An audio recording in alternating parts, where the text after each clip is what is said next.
हाँ तो नमस्कार दोस्तों, स्वागत है हमारे YouTube channel Pappu study centre में। आज की इस वीडियो में हम जानेंगे मैट्रिक बोर्ड परीक्षा 2024 के 20 फरवरी विज्ञान के 40 वायरल ऑब्जेक्टिव। तो आइए हम वीडियो को स्टार्ट करते हैं। अगर आप हमारे चैनल पर नए हैं तो चैनल को सब्सक्राइब करके बेल आइकन को जरूर ऑल प्रेस कर लीजिए ताकि हमारे लेटेस्ट वीडियो का नोटिफिकेशन आप तक जरूर पहुंचे। अगर आप हमारे व्हाट्सएप ग्रुप में अभी नहीं जुड़े हैं तो 620 556 8875 पर मैसेज कर दीजिए। तो चलिए वीडियो को स्टार्ट करते हैं।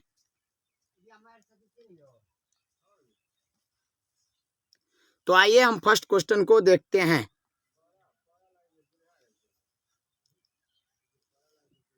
तो आइए उससे पहले हम परीक्षार्थियों के लिए निर्देश कुछ पढ़ लेते हैं। यानी प्रश्न संख्या आपको 80 में से आपको प्रश्न वस्तुनिष्ठ प्रश्न है। इनमें से किन्हीं 40 प्रश्न का आपको आंसर देना है। तो आइए स्टार्ट करते हैं फर्स्ट क्वेश्चन से।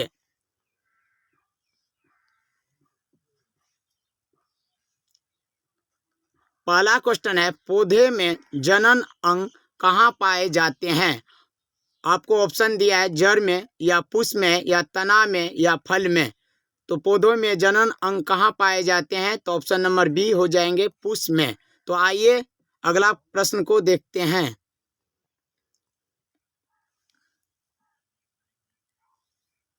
दो नंबर प्रश्न है, प्रकाश संश्लेषण की क्रिया होती है। तो आपको 4 ऑप्शन दिया है, जंतु में या कवकों में या परजीवियों में या हरे पौधों में। तो प्रकाश संश्लेषण की क्रिया किसमें होती है? तो इसका सही आंसर हो जाएगा ऑप्शन नंबर डी, हरे पौधों में। आइए नेक्स्ट क्वेश्चन को देखते हैं। अगला सवाल है, तीसरा प्रश्न को देखते हैं।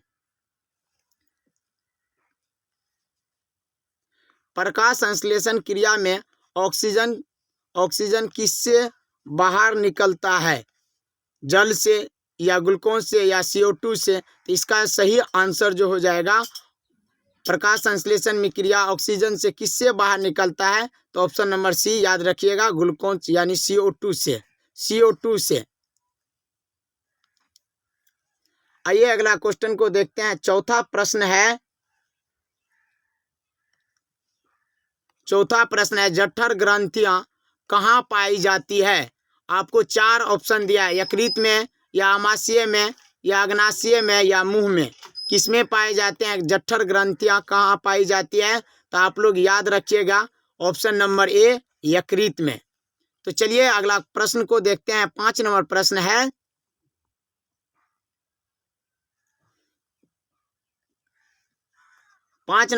है, रक्त क्या है? पदार्थ है या उत्तरक है या कोशिका है? इनमें से कोई नहीं। तो इसका जो सही आंसर हो जाएगा, रक्त क्या है? तो उत्तरक है, ऑप्शन नंबर बी सही हो जाएगा। आप लोग अच्छी तरह से याद रखिए, ये काफी महत्वपूर्ण प्रश्न है। तो चलिए अगला क्वेश्चन को देखते हैं। 6 नंबर प्रश्न है, निम्नलिखित में कौन एक उभयलिंग जंतु है? आपको ऑप्शन दिया हाथी, गाय, कुत्ता, केचुआ। तो उभयलिंग जंतु जो हो जाएगा ऑप्शन नंबर डी इसका सही हो जाएगा। इसे भी आप लोग अच्छी तरह से याद रखिएगा। चलिए अगला क्वेश्चन को देखते हैं। 7 नंबर प्रश्न है, यूरिया रक्त में कहाँ से प्रवेश करती है? आपको 4 ऑप्शन दिया है, यकृत से या फेफड़ा से या वृक्क से या फेफड़ा से या यकृत से या इनमें से कोई नहीं। तो चलिए यूरिया कहाँ से प्रवेश करती है? तो आप लोग अच्छी तरह से याद रखिएगा, यकृत से, ऑप्शन नंबर सी हो जाएगा। तो चलिए नेक्स्ट क्वेश्चन, अगला प्रश्न को देखते हैं। 8 नंबर प्रश्न को,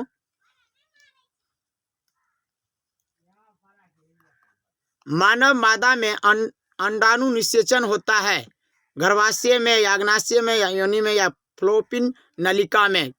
तो मानव मादा में अंडाणु निषेचन कहाँ पर होता है? तो आप लोग याद रखिएगा ऑप्शन नंबर डी। तो चलिए ये काफी महत्वपूर्ण प्रश्न है। अगला प्रश्न को देखते हैं।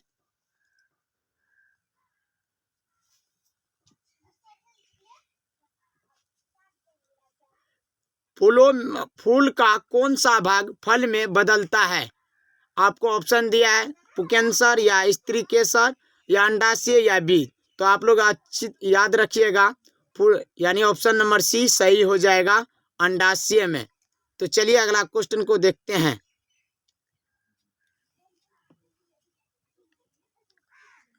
10 नंबर प्रश्न है, मनुष्य में कितने गुणसूत्र पाए जाते हैं? 26 जोड़े या 14 जोड़े या 23 जोड़े या 18 जोड़े? तो मनुष्य में कितने जोड़े गुणसूत्र पाए जाते हैं? तो आप लोग याद रखिएगा 23 जोड़े। और मनुष्य में कितने गुणसूत्र होते हैं? तो 46। इसे भी आप लोग अच्छी तरह से याद रखिएगा। इसका ऑप्शन नंबर सी सही हो जाएगा। तो चलिए अगला क्वेश्चन को देखते हैं।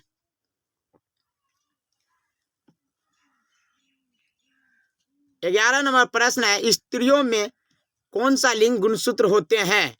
और आपको ऑप्शन दिया XX या बी है XY या ऑप्शन सी है दोनों या डी है इनमें से कोई नहीं। तो स्त्रियों में कौन सा लिंग गुणसूत्र होते हैं? तो ऑप्शन नंबर ए हो जाएगा XX। और पुरुषों में कौन सा गुणसूत्र होते हैं? तो XY होते हैं। तो चलिए अगला क्वेश्चन को देखते हैं। तो आइए 12 नंबर क्वेश्चन है आपका, अमीबा अपना भोजन किसके द्वारा पकड़ता है? तो आपको 4 ऑप्शन दिया है, इसमें से इसका सही आंसर जो हो जाएगा, अमीबा अपना भोजन किसके द्वारा पकड़ता है? तो ऑप्शन नंबर बी कुटपाद के द्वारा। अमीबा जो अपना भोजन किसके द्वारा पकड़ता है? तो कुटपाद के द्वारा। तो चलिए अगला क्वेश्चन को देखते हैं। 13 नंबर प्रश्न है, मानव हृदय में कितने वेशम पाए जाते हैं? कितने वेशम पाए जाते हैं? 3 वेशम या 4 वेशम या 5 वेशम या 2 वेशम? तो मानव में कितने वेशम पाए जाते हैं? आप लोग अच्छी तरह से याद रखिएगा। ऑप्शन नंबर बी 4 वेशम पाए जाते हैं, 2 नीलय 2 अलिंदय। तो ऑप्शन नंबर बी सही हो जाएगा। आइए अगला क्वेश्चन को देखते हैं, 14 नंबर प्रश्न को। 14 नंबर प्रश्न है, पतियों में गैसों का आदान प्रदान कहाँ होता है? तो आपको 4 ऑप्शन दिया है, शिरा या रंध्र या मध्यशिरा या इनमें से कोई नहीं, डी में है। तो पतियों में गैस का आदान प्रदान कहाँ पर होते हैं? तो आप लोग याद रखिएगा रंध्र में। ऑप्शन नंबर बी सही हो जाएगा। तो चलिए अगला क्वेश्चन 15 नंबर प्रश्न को देखते हैं। 15 नंबर प्रश्न है, प्रकाश संश्लेषण द्वारा किसकी प्राप्ति होती है? वसा का या प्रोटीन का या ग्लूकोज का या प्रकाश का? तो प्रकाश संश्लेषण द्वारा किसकी प्राप्ति होती है? आप लोग अच्छी तरह से याद रखिएगा, ग्लूकोज का। ऑप्शन नंबर सी हो जाएगा, यानी ऑप्शन नंबर सी हो जाएगा। आप लोग अच्छी तरह से याद रखिएगा, ऑप्शन नंबर सी ग्लूकोज। तो आइए अगला क्वेश्चन को देखते हैं।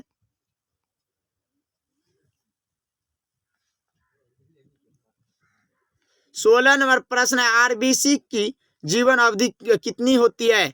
120 दिन का या 180 दिन का या 80 दिन का या 220 दिन को? तो आरबीसी का जीवन अवधि जो है ना, ऑप्शन नंबर ए हो जाएगा 120 दिन का। इसे भी आप लोग अच्छी तरह से याद रखिएगा।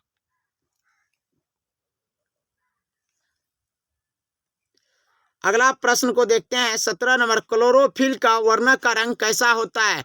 काला या पीला या नीला हरा? तो क्लोरोफिल का वर्णक का रंग कैसा होता है? तो आप लोग अच्छी तरह से रखिएगा, हरा होता है। इसे भी, ये काफी महत्वपूर्ण प्रश्न है। तो चलिए अगला प्रश्न को देखते हैं।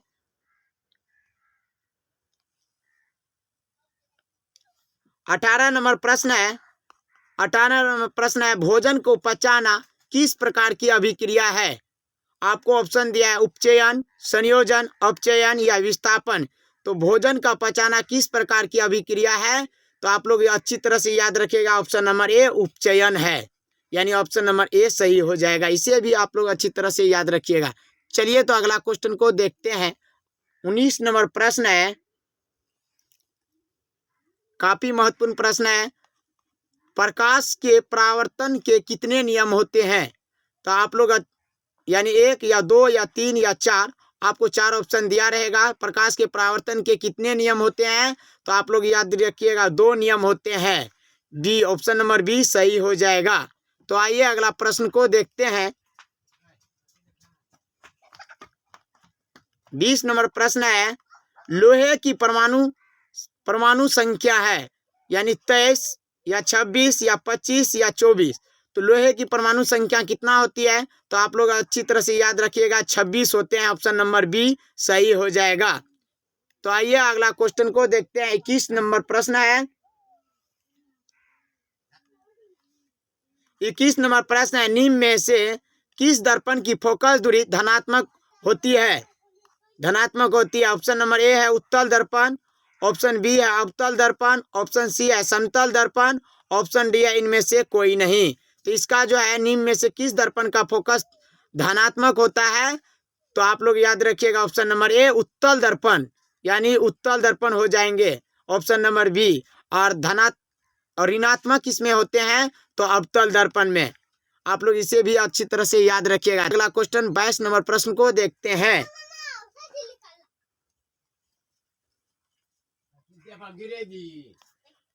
किसी वस्तु का प्रतिबिंब आंख के किस भाग पर पड़ता है? तो इसका सही आंसर जो हो जाएगा ऑप्शन नंबर ए रेटिना पर। किस प्रतिबिंब बनता है? तो रेटिना पर। ऑप्शन नंबर ए बिल्कुल सही हो जाएगा। तो आइए नेक्स्ट क्वेश्चन को देखते हैं। 23 नंबर प्रश्न है, निम्नलिखित में किसका माध्यम में प्रकाश की चाल सबसे अधिक होती है? अधिक होती है। पानी, लोहा, कांच, निर्वात। तो इसका किसमें होती है? निम्नलिखित में से किसका माध्यम में प्रकाश की चाल सबसे अधिक होता है? तो ऑप्शन नंबर डी सही हो जाएगा, निर्वात में। इसे भी आप लोग अच्छी तरह से याद रखिएगा। तो चलिए नेक्स्ट क्वेश्चन को देखते हैं।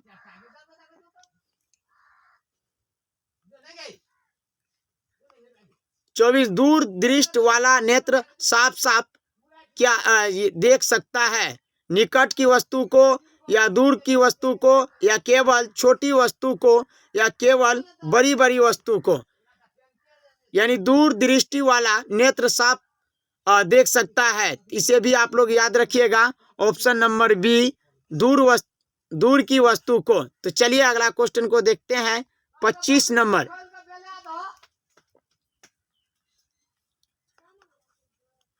स्विच लगाए जाते हैं किस तार में लगाए जाते हैं? आपको ऑप्शन है भू योजित तार में, या ठंडे तार में, या गर्म तार में, या इनमें से सभी। तो आप लोग बोलिए जल्दी, इसका कमेंट कीजिए। स्विच किस तार में लगाए जाते हैं? तो ऑप्शन नंबर सी हो जाएगा, गर्म तार में। तो इसे भी आप लोग अच्छी तरह से याद रखिएगा। आइए नेक्स्ट क्वेश्चन 26 नंबर प्रश्न को देखते हैं। 26 नंबर प्रश्न है, लेंस में कितने फोकस होते हैं? 2, 3 या 1 या 2 या 3? तो लेंस में कितने फोकस होते हैं? तो इसे भी आप लोग अच्छी तरह से याद रखिएगा। ऑप्शन नंबर ए 2 होते हैं, यानी 2 होते हैं। लेंस में कितने फोकस होते हैं? 2। तो चलिए अगला क्वेश्चन को देखते हैं।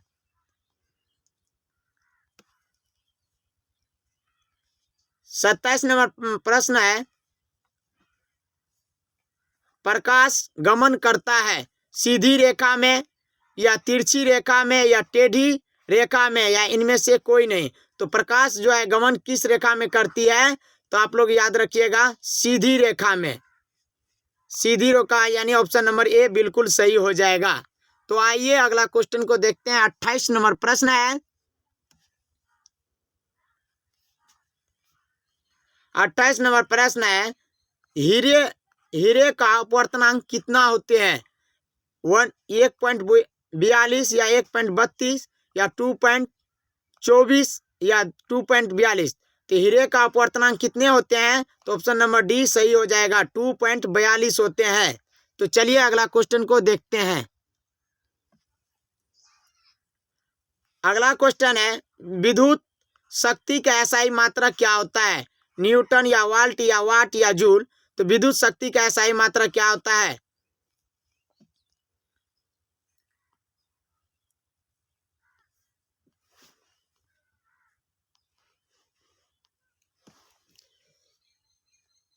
तो विद्युत शक्ति का एसआई मात्रा क्या होता है? आप लोग जल्दी से कमेंट कीजिए।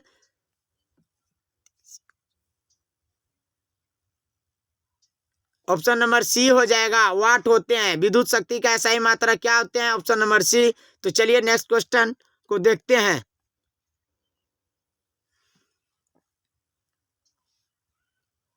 30 नंबर प्रश्न है, विभवांतर का सही मात्रा क्या होता है? ओम होते हैं या कूलम या वाल्ट या एम्पियर? तो विभवांतर का सही मात्रा क्या होते हैं? ऑप्शन नंबर सी हो जाएगा, वाल्ट होते हैं, वाल्ट। इसे भी आप लोग अच्छी तरह से याद रखिएगा, ऑप्शन नंबर सी बिल्कुल सही हो जाएगा। तो आइए 31 नंबर प्रश्न को देखते हैं। 31 नंबर प्रश्न है, जीवाश्म ईंधन का उदाहरण क्या है? कोयला या लकड़ी या गोबर गैस या इनमें से सभी? तो जीवाश्म ईंधन का उदाहरण जो हो जाएगा ऑप्शन नंबर डी, इनमें से सभी हो जाएगा, ये सभी हो जाएगा। आइए अगला प्रश्न को देखते हैं, 32 नंबर प्रश्न को।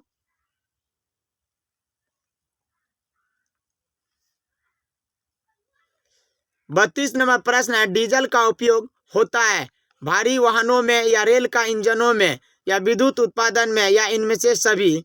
तो किसमें होते हैं? तो इनमें से सभी हो जाएगा, इसे भी आप लोग अच्छी तरह से रखिएगा, यानी ऑप्शन नंबर डी हो जाएगा। तो आइए अगला क्वेश्चन को देखते हैं।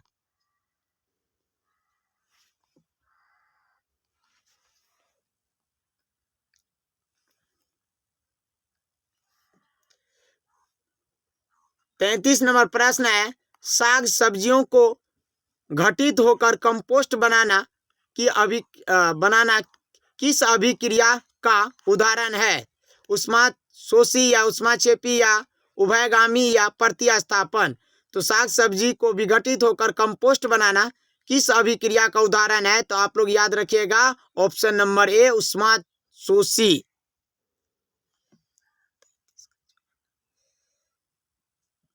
यानी साग सब्जियों को विघटित होकर कंपोस्ट बनाना किस अभिक्रिया का है? तो ऑप्शन नंबर बी रखिएगा, उष्माक्षेपी है।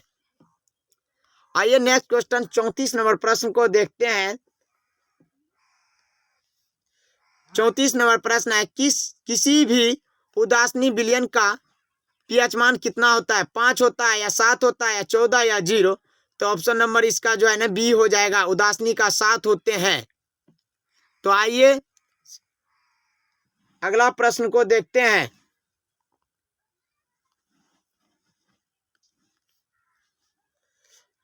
35 नंबर प्रश्न है, 35 नंबर प्रश्न है, हमारे शरीर में पीएच मान कितने पारस के बीच कार्य करता है? तो आप लोग याद रखिएगा इसे, यानी ऑप्शन नंबर बी हो जाएगा, 7.0 से 7.8। इसे भी आप लोग अच्छी तरह से याद रखिएगा। तो चलिए अगला क्वेश्चन को देखते हैं, 36 नंबर प्रश्न को।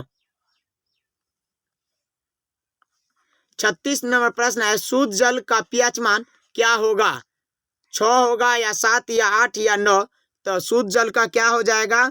ऑप्शन नंबर बी हो जाएगा, 7, यानी उदासीन है। तो चलिए अगला क्वेश्चन को देखते हैं। 37 नंबर प्रश्न है, निम्नलिखित में से कौन सा अधातु है? कार्बन, सोडियम या एल्युमिनियम या कैल्शियम? तो निम्नलिखित में से कौन सा अधातु है? तो इसे भी आप लोग अच्छी तरह से याद रखिएगा, इसका जो आंसर हो जाएगा ए हो जाएगा, ऑप्शन नंबर ए, कार्बन हो जाएगा। तो चलिए नेक्स्ट क्वेश्चन को देखते हैं। 38 नंबर है, 38 नंबर प्रश्न है, पीतल क्या है? पीतल क्या है? धातु है या अधातु है या मिश्र धातु या उपधातु? तो इसका आंसर जो हो जाएगा सी हो जाएगा, मिश्र धातु है, ऑप्शन नंबर सी बिल्कुल सही है। तो चलिए नेक्स्ट क्वेश्चन को देखते हैं। 39 नंबर प्रश्न है, शुद्ध सोना को कितना कैरेट में किया जाता है? 22 कैरेट या 24 कैरेट या 20 कैरेट या 12 कैरेट? तो शुद्ध सोना को कितने कैरेट में किया जाता है, व्यक्त किया जाता है? तो आप लोग याद रखिएगा, ऑप्शन नंबर बी, यानी 24 कैरेट में। कितना? तो 24। तो इसे भी आप लोग अच्छी तरह से याद रखिएगा। तो चलिए नेक्स्ट क्वेश्चन को देखते हैं, 40 नंबर प्रश्न जो कि लास्ट है। 40 नंबर प्रश्न है, चूना जल का रासायनिक नाम क्या है? बुझा हुआ चूना या कैल्शियम हाइड्रोक्साइड या कली चूना या कैल्शियम ऑक्साइड? तो इसका जो है क्या हो जाएगा, ऑप्शन नंबर बी, यानी चूना जल का रासायनिक नाम क्या होता है? तो ऑप्शन नंबर बी हो जाएगा, कैल्शियम हाइड्रोक्साइड। यानी 20 बिल्कुल सही है। ये वीडियो आप लोग को अच्छा लगा तो प्लीज़ लाइक शेयर कमेंट करना बिल्कुल ना भूले। तब तक के लिए जय हिंद।